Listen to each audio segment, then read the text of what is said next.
Pioneers with 23 years experience. School of Allied Health Sciences, VMRF DU, WIMS Hospital Campus, Salem, Puducherry and Chennai.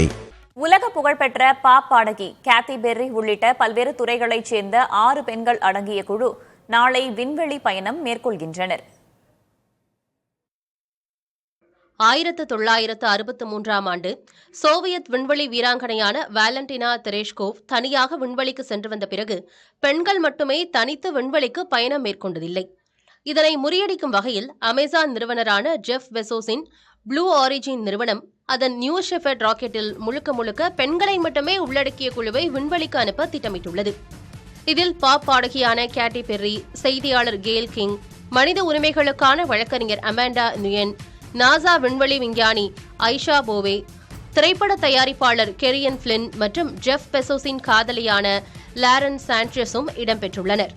6 பெண்களையும் பூமியின் வளிமண்டலத்திற்கு அப்பால் உள்ள common எல்லைக்கோடு வரை அழைத்து செல்ல ப்ளூ ஆரிஜின் நிறுவனம் திட்டமிட்டுள்ளது. கார்மன் எல்லைக்கோடு பகுதியில் 10 நிமிடங்களுக்கு புவியீர்ப்பு விசையின்மை உணர்ந்த பிறகு இக்குழு பூமிக்கு திரும்பும் என்று தெரிவிக்கப்பட்டுள்ளது. Pioneers with 23 years experience. School of Allied Health Sciences, VMRF DU, WIMS Hospital Campus, Salem, Puducherry and Chennai.